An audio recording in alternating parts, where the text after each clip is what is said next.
Thank you and good morning. As Bruce said, I'm at the Waikato Management School. I'm Associate Dean of Research, and I'm also a Management and Sustainability Scholar, and I'm also a mother. So I want to acknowledge today that downtown Hamilton, which might be impacting some people's ability to get down here in a timely fashion, is a climate protest march.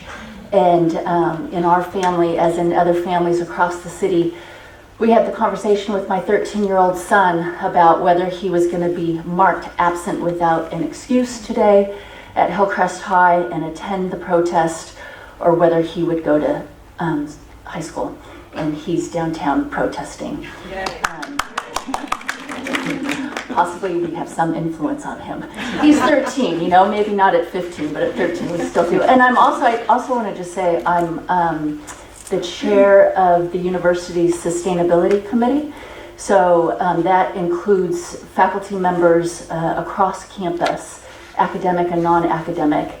And it is about not just, so it's about our operations as well as our strategy. So I come at sustainability from a few different angles.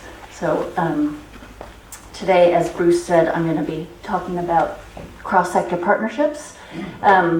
And as Bruce mentioned, cities are a good thing and they're not such a good thing. So on the one hand, we flock to cities because of jobs, because of entertainment, cultural opportunities, but cities have this other side as well, don't they, where they can have a negative impact on the environment. So globally, 80% of our resources are used by cities, water, energy, and it's not just the environment that cities can have an impact on. There was a recent study, The Guardian did a expose on it, about teenagers who live in dirty air are 70% more likely to have mental health problems.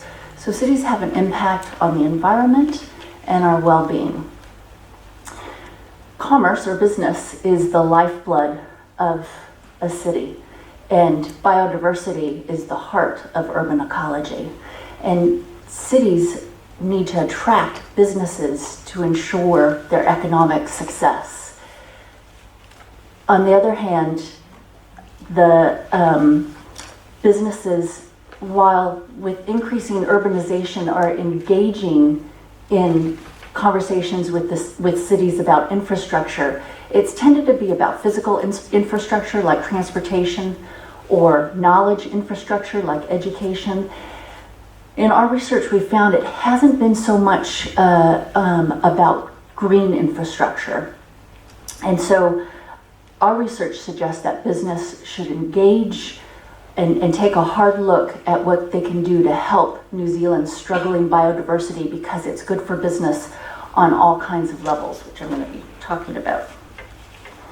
So products ranging from wine to honey rely on functioning ecosystems with a sufficient level of biodiversity. Without a healthy environment, forced migrations, disruptions, conflicts over resources, and a range of other direct and indirect disruptions to our global commerce will become more frequent. But companies should make nature part of their business, not just because of the risk factor, but there's a significant opportunity as well. In the US, what they call the restoration economy is worth over $25 billion a year. In New Zealand, this is a particular issue for us. We compete on the global market for talented employees. And a city that has nature is a city that workers want to come and work. But in our research, what we found is that nature is not part of the balance sheet for business. And so how do they learn to engage with nature? And it's been talked about by Sam, it's been talked about by Bruce. Partnerships, really tricky problems, also called wicked problems. are not going to be solved by any one city, any one organization, any one government. It's going to take cross-sector partnerships. And the UN has recognized this with the Sustainable Development Goal number 17, which is dedicated to partnerships. That's how much it's acknowledged that it's the only way we're going to deliver on some of these problems. So my own research is focused on how cross-sector, we say partnerships is, we need them and we want them, but how to structure them to deliver effective outcomes is less well known. And that's what my research is focused on. Myself and my research team have been working across New Zealand, talking to people. I was just speaking this morning with someone about what makes effective partnerships, and then people's experience in not so effective partnerships. One of our case organizations is Zealandia, and Bruce had put Zealandia up earlier as a partner. For those of you not familiar with Zealandia, it's a 225 hectare wildlife sanctuary. It's just located 3 kilometers outside of downtown Wellington. And this photo I grabbed from their Instagram account, and it's a picture of a tui in a downtown Wellington parking lot. Not necessarily where we expect to find tui, but that's been the impact of Zealandia. Their biodiversity has bubbled over into their downtown space. But it's not just about birds. Danielle Shanahan, one of their researchers, Dr. Danielle Shanahan, has shown that spending time in nature can lower blood pressure, reduce stress, and reduce depression. Those are significant impacts on our well-being, and it's what Bruce alluded to as well.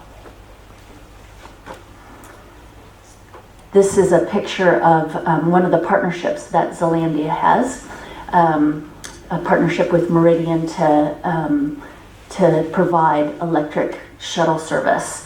And I just want to share with you some of the interview tidbits about, to listen to the language used from the different partners. So CEO of Zealandia, Paul Ikens, says, quote, "Partnerships create significantly greater impact, reach, influence, and meaning, increasing the ability of spreading a message, but also of finding people who are willing to help and be involved." We also interviewed Chief Marketing Officer Michael Healy of Meridian. He uses a little bit different language. There's some overlap.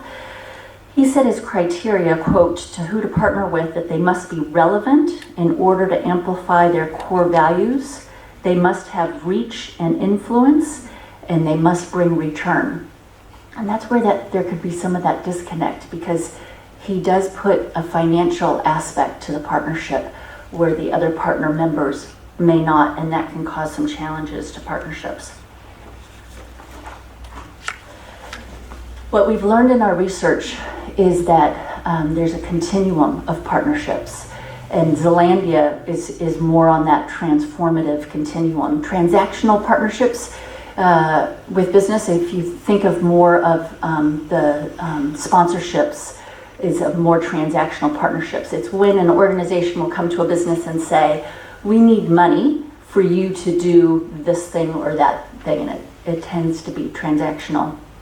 Integrative, an example of that is abiding by industry-wide voluntary agreements for sustainability, for example.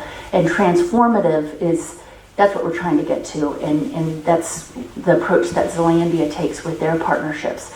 It's trying to achieve something that couldn't have happened without all the partners coming together. But again, I've said it before, but I just want to narrow in on it. The reason that we don't see more of effective partnerships anyway is that they're hard. And the 3 top reasons why they're hard. First is trust. So I used to work for a very large corporation. My husband, who's over there, used to work for an environmental group. When we went to his parties, his friends would want to know, how could you work for a big business and care about the environment? Absolute distrust that you could be part of the business community and care a hoot about business. The second reason why partnerships are hard is language. So now I'm an academic, and I get told by business, my former colleagues all the time, that academics don't know how to speak about the real world, that their language is theoretical and has nothing to do with real life. So language is another issue. And third is different metrics for success. Partnerships often take a long-term commitment to a relationship. And that does not always fit, especially with businesses' metrics of success. So those are some challenges, but all is not lost. There's hope. One of our interviewees, Abby Reynolds, who's the CEO from the Sustainable Business Council, I like this phrase that she used. She said, you have to go slow to go fast. And what she means is that upfront time of sitting down at the table, not just, yes, let's all agree, let's all sit around and agree to what this partnership is about so that there's clear understanding, but let's get to know each other as well, and let's get to know how we work. Taking that time at the beginning is absolutely critical to the success of a partnership.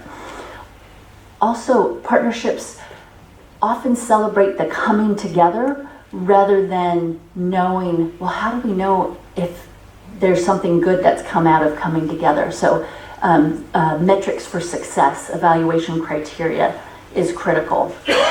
One of the surprising things that's come out of the research is I've always thought about making sure that the right organizations are partnered up together. And what our interviewees have said is, besides the organizations themselves, what's critically important is the person at the table that's representing that organization. You can have the right organization, but if that person doesn't have the skill set, critical necessary skill set is the ability to be able to understand another person's perspective, another organization's perspective. That means what motivates that organization, what's going to be driving that organization, but also what might be holding that organization back, and it's going to be different for different stakeholder partners. That seems intuitive and straightforward, but actually that skill set, what our interviewees have said, is really, really hard to come by, and yet critical to the success of partnerships. And that is me before time, but I'm really happy to engage in conversation. I've already started that conversation before this formal presentation, but happy to have a talk with you at break or answer any questions now. Does anybody have any questions?